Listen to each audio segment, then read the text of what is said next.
नमस्कार दोस्तों। हमारा टॉपिक जो चल रहा था पिछली वीडियो में हमने किया था संतुलित आहार टॉपिक स्टार्ट, जिसमें हमने पढ़ लिया था कि संतुलित आहार है जो भोजन है वो कैसा होना चाहिए, और इसके दो घटक हम देख रहे थे जिसमें हमने अकार्बनिक घटक में जल को पढ़ लिया था। तो आज जो हमारा नया टॉपिक आता है वो है आयंस। आयंस क्या है? अकार्बनिक घटक का उदाहरण है। आयंस क्या है? एक अकार्बनिक घटक है। तो अकार्बनिक घटक हमने देख लिए थे कि कौन से हैं, जो क्या है, एक तो जैविक घटनाओं को प्रेरित करते हैं और हमें क्या है, रोगों से बचाते हैं, और ये ऊर्जा प्रदान है वो नहीं करते। तो आयंस देखिए कौन कौन से हैं। पहला जो है वो है सोडियम आयन। सोडियम आयन का क्या कार्य होता है? तो पानी की मात्रा का नियंत्रण, पानी की मात्रा को नियंत्रित करता है। कौन है? Sodium ion. अगर सोडियम कम है तो पानी भी क्या होगा? कम। सोडियम कम होगा तो पानी भी कम होगा।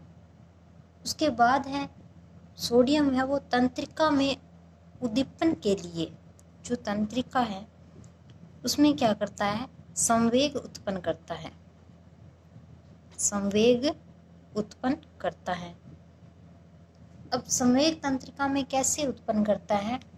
जो क्या है, तंत्रिका में क्या है, सोडियम पोटेशियम पंप के द्वारा, सोडियम पोटेशियम पंप द्वारा। इसके बाद सोडियम है वो थायरोक्सिन, जो थायरोसिन हार्मोन है, थायरोसिन हार्मोन का निर्माण करता है। थायरोसिन हार्मोन निर्माण। और क्या है, मानसिक विकास के लिए उत्तरदायी होता है। कौन? सोडियम आयन मानसिक विकास के लिए उत्तरदायी।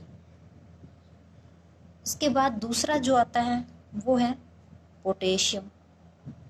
पोटेशियम है ये क्या करता है? जो सोडियम की मात्रा का नियंत्रण है वो कौन करता है? पोटेशियम। और क्या कार्य है इसका? तो रक्त आयतन का नियंत्रण, रक्त आयतन का नियंत्रण। उसके बाद क्या है? तंत्रिका में संवेग उत्पन्न करना, क्योंकि हमने इसमें देख लिया सोडियम पोटेशियम पंप द्वारा यह भी क्या करता है? तंत्रिका में संवेग उत्पन्न करता है। अगर पोटेशियम की मात्रा कम है, अगर पोटेशियम की मात्रा कम होगी तो क्या होगा? इससे साइड इफेक्ट होगा कि हाथ पैर है वो क्या होंगे? कांपने लगेंगे। तो हाथ पैर कांपना क्या है? सोडियम का कम होना। उसके बाद है तीसरा जो आता है वो है कैल्शियम। कैल्शियम क्या है? कैल्शियम का क्या कार्य है? तो दांत और इसके साथ साथ जो बोन्स हैं, हड्डियों की जो फॉर्मेशन, जो हड्डियों का निर्माण करना है वो किसके द्वारा होता है? कैल्शियम द्वारा। और पेशी में संकुचन, पेशी में संकुचन। और देखिए जो दांत है, दांत में जो क्या है, इनेमल होती है, जो हमारे शरीर का सबसे कठोर पदार्थ होता है, इनेमल का निर्माण।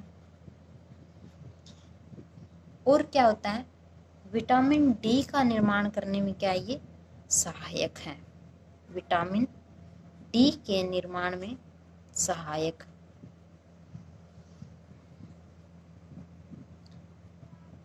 इसके बाद आता है जिंक। 4 नंबर आता है जिंक। जिंक का क्या कार्य होता है? इंसुलिन निर्माण में, इंसुलिन निर्माण में, और दस्त के उपचार में, दस्त उपचार में। और पेशी में आयनों का नियंत्रण कौन करता है? तो जिंक। पेशी में आयंस का नियंत्रण। तो कौन करता है? जिंक। इसके बाद इम्पोर्टेंट है, ये क्या है? जो मृदा की अम्लीयता, मृदा की जो अम्लीयता होती है उसको दूर कौन करता है? तो जिंक।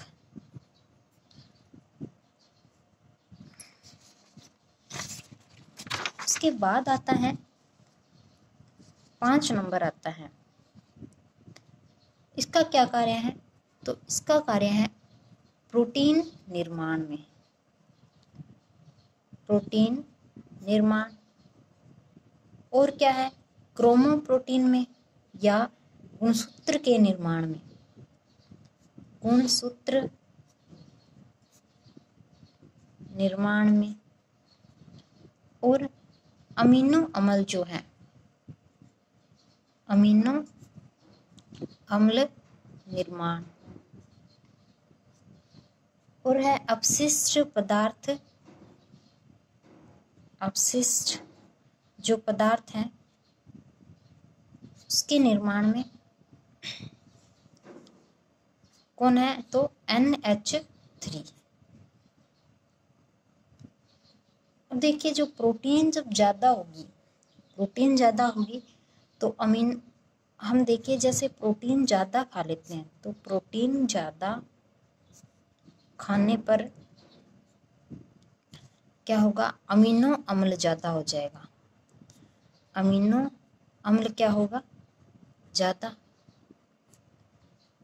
तो इससे क्या होता है?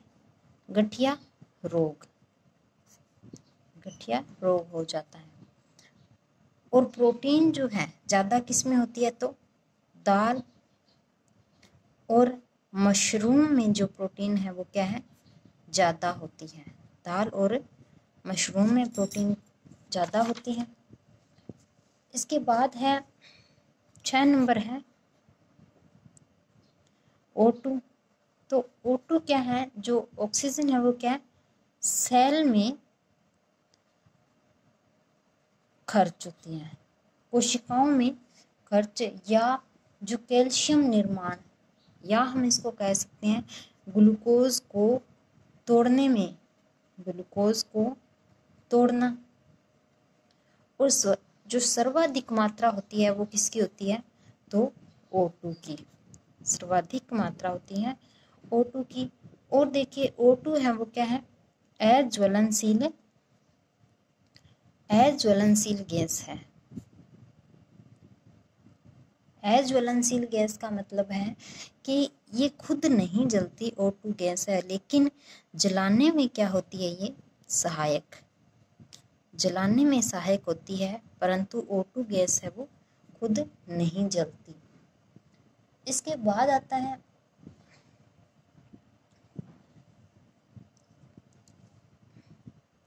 साल्ट। जो तीसरा उदाहरण जो है वो है साल्ट। और साल्ट और आयन को हमने मिक्स रूप में क्या कहा था? मिनरल। तो साल्ट का सिर्फ इतना ही है कि साल्ट है वो NaCl है, और क्या है इसमें? NaHCO3। तो जो NaCl है, सोडियम जो क्लोराइड है, उसका कार्य क्या है? हमारी बॉडी में इलेक्ट्रोलाइट को बैलेंस करना। NaCl का है हमारी बॉडी के अंदर, हमारी बॉडी में इलेक्ट्रोलाइट बैलेंस करता है। मतलब कि जो NaCl है इसको Na+ और Cl- में बैलेंस्ड रखता है। और NaHCO3 है, इसका क्या कार्य है? तो इसका कार्य है रक्त को बफर बनाता है, जो ब्लड है उसको क्या बनाता है? बफर। और इसका एक और कार्य है वो क्या है? CO2 परिवहन, CO2 परिवहन। जो CO2 का परिवहन कौन करता है? तो NaCO3। तो इसमें हमने देखिए जो अकार्बनिक घटक देखे थे, जो हमने अकार्बनिक घटक देखे थे उसमें हमने क्या देखा कि सरल जो भोजन है यह सरल भोज्य पदार्थ है अकार्बनिक, जिसमें हमने क्या है कि जल पढ़ लिया है, आयंस पढ़ लिया और साल्ट और या इसको लवण या इन दोनों को क्या कहे हैं, मिनरल। तो इसके बाद जो हमारा अगला जो टॉपिक आता है वो है कार्बनिक भोज्य पदार्थ।